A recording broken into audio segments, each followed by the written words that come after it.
esse é o Hora da Saúde, um programa produzido pelo Hospital de Amor que tem como objetivo levar informação sobre saúde básica para você, aí na sua casa. Nesse programa vamos conversar mais uma vez com especialistas para falar sobre um assunto que é muito importante, obesidade e sobrepeso. Comigo, o Dr. Leonardo de Paula Almeida, ele que é médico da família e também coordenador das unidades básicas de saúde de Barretos que estão sob a gestão do Hospital de Amor. Doutor Leonardo, mais uma vez, muito bom ter o senhor aqui. Eu que agradeço. Hoje a gente vai falar de um tema importantíssimo que atinge uma grande parcela da população brasileira, que é a obesidade. É um prazer estar aqui levando essa informação a todo o seu público aí. Conosco também o Dr. Firas Eldrubi, ele que é médico da família, nutrólogo e coordenador do Núcleo de Obesidade de Serviço da Assistência ao Colaborador do Hospital de Amor. Dr. Firas, também um prazer receber o senhor aqui hoje. Prazer, tudo meu. Muito obrigado. Atenção a esse assunto. Obesidade. Segundo a Organização Mundial de Saúde, mais de 1 bilhão de pessoas apresenta sobrepeso em todo o mundo. Desse total, mais de 300 milhões são obesos. No Brasil, são mais de 20 milhões de indivíduos obesos e cerca de 50% da população apresenta sobrepeso. Um número grande, a gente pode dizer? Muito grande. Doutor Firas, primeiro, para a gente começar, o que é a obesidade? A obesidade ela é o excesso da gordura corporal. Tá? Nós realmente estimamos isso, mais de 50% da população está sobrepeso e mais de 20% são na faixa de obesidade, estão na faixa de obesidade. Obesidade e a diferença do sobrepeso, qual é? Tá. Hoje nós classificamos a obesidade como uma índice de massa corporal. Tá? Isso é calculado como peso de modo generalizado, claro que a gente tem que individualizar, mas de modo generalizado é o índice de massa corporal, que é o peso dividido pela altura ao quadrado. O normal é entre 18 e 25, de 25 a 30 a gente considera como sobrepeso, tá? E acima de 30 começam as obesidades. Então, de 30 a 35 obesidade grau 1, e acima de 35 a 40 grau 2 e acima de 40 obesidade grau 3. Doutor Firas, quais as causas da obesidade? A obesidade hoje é considerada uma doença crônica e as causas são multifatoriais. Tá? Então nós temos as causas hormonais, temos as causas de ansiedade, as causas mentais, tem as causas sociais, as causas econômicas e as causas de alimentação mesmo, sedentarismo. E essas causas, elas podem ser intensificadas por outros fatores, por fatores externos? Claro, claro. Estresse, trabalho, tudo isso, nossa vida hoje moderna, quando mudou muito, tudo isso causa essa obesidade. O senhor explicou o que é a obesidade com a causa, mas existe mais de um tipo de obesidade? Não, existe a causa da obesidade, mas a obesidade é excesso de gordura corporal. Tá. Por quê? Agora eu gostaria de saber do senhor e também do Dr. Leonardo, por que a obesidade é um problema de saúde? Bom, igual eu te falei, a obesidade primeiro é uma doença crônica, considerada hoje uma doença crônica, mas ela em si, ela é um risco muito grande para causar as outras doenças. Tá? Então, se a gente pegar uma pessoa obesa que tem hipertensão, né, a gente tem uma chance muito maior de ter uma complicação do que uma pessoa que não é obesa.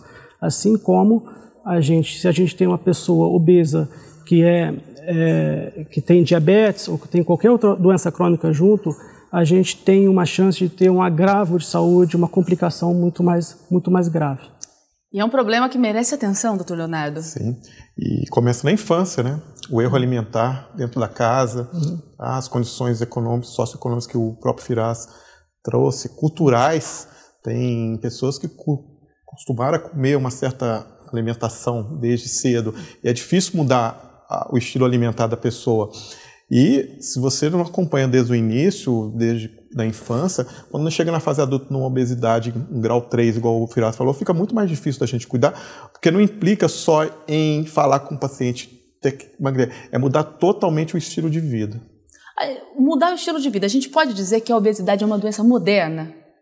Eu acho que a obesidade é uma doença antiga, mas que está sendo abordada de uma forma mais intensa agora. Eu acho que é uma doença que todo mundo percebeu, o mundo percebeu a importância de voltar para ela. A gente está vivendo um período de pandemia em que a obesidade é um dos fatores de risco e ainda não está muito bem explicado o porquê disso, mas é nítido pelos números que os pacientes obesos têm maior risco quando adquirem a Covid-19, mas ela há muito tempo está relacionada com a diabetes, com a hipertensão, né, com a dislipidemia, que é quando os níveis de colesterol estão alterados, tá? O condicionamento físico, às vezes a pessoa, devido à obesidade, não consegue subir uma escada, não consegue, dentro do trabalho, por exemplo, se deslocar de um setor ao outro, consegue fazer uma caminhada. Como que uma pessoa obesa vai conseguir fazer uma caminhada se a obesidade impede isso? Problemas articulares que a obesidade pode levar, dor no joelho, dor nas articulações. Então, é uma doença que está envolvida, na verdade, é uma doença que se relaciona com várias outras doenças. E se não tratá-la, as outras doenças também não conseguem ter um resultado no seu tratamento. Quando a gente fala em doenças modernas, ela também não pode ser agravada ou, de repente, se intensificou mais a incidência da obesidade por causa dos novos hábitos de vida ou por uma mudança de comportamento? A praticidade na alimentação. Hoje você não precisa mais comprar o seu alimento no supermercado, preparar. Às vezes você liga, você faz um iFood aí, né? A gente vê, liga, eu quero isso. E aí você abre um catálogo com alimentos lá, a própria foto do alimento já te deixa maravilhado. Se você está de regime, se você está pensando em fazer uma dieta, só o olhar a exposição que ele já te muda todo o conceito. Você pede uma pizza, não que a pizza seja um problema, mas pizza todo dia, comidas gordurosas todo dia, vai chegar uma hora que o corpo vai cobrar. Então, a facilidade do se alimentar hoje, está muito fácil se alimentar, é muito mais prático. E quando está fácil não quer dizer que está mais saudável. Você pode ter praticidade, mas não quer dizer que está ligado intimamente à questão da saúde. É o corpo cobrando, doutor? Exatamente isso. Na verdade, a gente, como ele falou, a obesidade é uma doença antiga, mas ela intensificou agora por causa desses hábitos de vida. Então, hoje a gente vê pessoas mais sedentárias, né? A gente vê pessoas mais indo para o fast food, para comidas embutidas, para os embutidos. Né? A gente vê menos pessoas comendo frutas, legumes. Tá? Então, isso tudo tem intensificando essa obesidade. Isso, ele falou, começa desde a infância. A gente vê mães trazendo criança, fala, ó, ele não quer comer, mas o que ele está comendo? Está comendo bolacha, está comendo chocolate, está comendo refrigerante, mas ele não quer comer o arroz e feijão. Né? Por quê? Porque são os hábitos de vida. Então a gente pode dizer que as crianças são um grupo de risco para a obesidade? Claro. A população em geral é um grupo de risco, mas a obesidade na infância é muito mais difícil de controlar quando ela fica adulta. Né? Na verdade, a gente divide antes da puberdade e depois da puberdade. Uma obesidade antes dos 13, 14 anos, né, é muito mais difícil de a gente controlar na vida adulta. Quando a gente fala em obesidade na infância, a gente pode dizer que aí existe uma responsabilidade maior dos pais? Com certeza, sem dúvida nenhuma. Não só dos pais, mas de toda a família. Se o pai e a mãe comem errado, como que a criança vai comer certo? As crianças comem o que os pais comem em casa. Então a educação alimentar tem que ser para toda a família. E aí que tá, como que você vai orientar os pais a mudar os hábitos alimentares de uma criança se eles mesmos não estão mudando? Então, não é tão simples. E aí vem toda a questão cultural, né, de a macarronada da avó, né, o doce da mãe. Macarronada misturada com o doce, com a batata? Sim, pode comer isso sempre, mas da forma certa, da quantidade certa, no momento certo. É não tirar. Isso é um prazer da vida. A alimentação é um ritual, é um prazer. Isso não pode ser retirado. Se você retira, é até pior. Aí que a pessoa não consegue mesmo atingir o objetivo da mudança do estilo de vida. Tem que ser apenas feito da forma correta. E aí cabe aos profissionais de saúde, quem está envolvido nisso, a orientar da forma correta. Demora. Quando a pessoa tem um foco, aí eu tenho que emagrecer porque eu tenho que fazer um filme, aquela roupa eu tenho que vestir, eu tenho um casamento, eu vou tirar algumas fotos. Enfim, quando tem um foco, às vezes fica mais fácil. Mas o problema é manter isso depois. Depois que sai o foco, a pessoa relaxa. E só o próprio relaxamento já faz a pessoa ter mais vontade de comer em algumas situações. Então, é algo, eu vou afirmar, é um baita de um trabalho. A obesidade, quando a gente passa isso para os nossos pacientes, que tem que ser feito na família inteira. Então, todo mundo tem que entrar no meio. Porque não adianta a pessoa estar fazendo a dieta e ter um bolo em casa ou trazer todas essas guloseimas e falar para a pessoa, você não vai poder comer, principalmente criança. Isso é interessante. Né? O que o senhor falou, que a família toda precisa entrar nessa dieta saudável. Mas e quando apenas uma pessoa apresenta a obesidade e o restante da família está com peso normal, tem uma vida saudável, é mais difícil? Claro, é por isso que perder peso não é fácil, né? Então precisa de muita força de vontade, de muita determinação. E esse é o desafio, né? Porque pela nossa experiência, o que mais dá resultado é mudança de estilo de vida. Começa na cabeça? Começa na cabeça, exatamente isso. Tá? Porque não é fácil eu chegar em casa, achar alguma coisa gostosa, que eu tenho esse hábito de comer à vontade e falar, a partir de hoje eu não vou comer mais isso, ou vou diminuir, né? A gente fala que começa na cabeça, mas para o obeso, que tem essa doença crônica, é mais difícil? Muito mais difícil, né? Porque tudo que é proibido, a gente tem mais vontade de ter, né? Mas as pessoas, quando procuram a gente, geralmente vêm encaminhadas justamente por causa dessas doenças crônicas que eles têm, e tem junto com isso a obesidade. O doutor Leonardo estava falando para a gente que junto com a obesidade muitas vezes vem problemas nas articulações, uma série de outras complicações. Quais doenças podem ser associadas ou causadas pela obesidade? Um dos problemas que eu acho até mais sério que tudo isso é a baixa autoestima. Começa a intervir diretamente no psíquico da pessoa.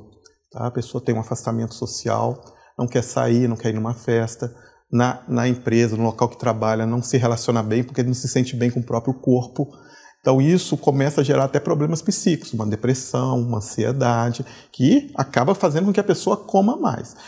Além disso, que eu acho que é algo muito importante, vem a questão do peso em cima do corpo. O que isso traz, né? Uma sobrecarga nas articulações, principalmente de joelho, de membros inferiores, né? Coluna. A gestante não é uma mulher gorda, por exemplo, mas você vê que a postura da mulher grávida muda, ela tem um deslocamento da coluna durante a gravidez. Você não vê uma gestante andando curva, você vê ela andando para trás. Para quê? Para equilibrar a força no eixo do corpo. O obeso não consegue fazer isso o tempo todo, então ele vai se deslocando, o corpo vai se deslocando, lateralizando para frontal, e aí isso acaba causando dores musculares intensas, problemas crônicos, problemas da coluna que depois de um certo tempo começa a dificultar a própria locomoção do paciente. E vem ainda a questão da hipertensão e da diabetes. Muitos obesos que passam com a gente, que às vezes a gente consegue reduzir o peso, já conseguimos às vezes melhorar os níveis pressóricos. O paciente começa às vezes até a diminuir com relação a alguns medicamentos de hipertensão e diabetes. Tá? E aí que é legal, quando ele se sente melhor com a perda do peso, vê que a hipertensão, a diabetes está melhorando, as dores estão melhorando, aí que ele não larga mais. Aí esse foco é interessante, é diferente daquele foco que eu falei antes. Ele começa a ver a melhoria. Mas o principal é não falar na perda do peso. Quando você fala com o paciente, o Firas vai te explicar com mais clareza, por que você tem que perder o peso? O que é a perda do peso? Foca no porquê. Ele não fica preocupado em eu tenho que perder 10 quilos esse mês, 5 quilos, 2 quilos em um mês. Porque isso ele sabe, né, que ele precisa. Não precisa ficar muito nisso. A gente começa a focar. Você está se sentindo melhor? Você está dormindo melhor? A respiração também é um dos fatores. Você está conseguindo ter uma relação melhor com a sua esposa? Não todo. Aí sim ele começa a ficar mais satisfeito e aí automaticamente o peso começa a cair até de forma mais rápida. É assim então o trabalho dentro do consultório? Exatamente. A gente primeiro tem que trabalhar a cabeça da pessoa. Ela tem que entender e sentir o prazer de perder aquele peso, não como castigo. Tá? Essa aqui é a primeira coisa. A outra coisa é que quando a gente fala para a pessoa, olha, você tem que emagrecer, né? Ela se sente meio acanhada para isso, né? Tanto que quando as pessoas vêm para a gente, eles não vêm por causa, quando não são encaminhadas, elas vêm por mesmas causas que ele falou. Olha, eu tenho um vestido, eu preciso que não estou sentindo bem porque eu vou no casamento, eu preciso emagrecer, né? Eu vou não sei aonde, eu preciso também estar melhor. Né? Então, esse é o incentivo das pessoas. Agora, a própria obesidade, ela não só causa isso, não só causa essas doenças osteoarticulares, mas elas também são grande causa para dislipidemia, para colesterol alto, além para diabetes, para resistência insulínica, síndrome metabólica, né? Então, obesidade eu acho que é uma porta para todas as outras doenças. Tá? Obrigada, Dr. Firas. Essa é a nossa conversa sobre obesidade. Eu estou aqui com o Dr. Firas El-Drubi, ele que é o coordenador do Núcleo de Obesidade do Serviço de Assistência ao Usuário do Hospital de Amor, e também com o Dr. Leonardo de Paula Almeida, ele que é médico da família e também coordenador das Unidades Básicas de Saúde de Barretos. Daqui a pouco a gente volta. Hereditariedade e obesidade. E quais os impactos da obesidade para o Sistema Único de Saúde? Já, já.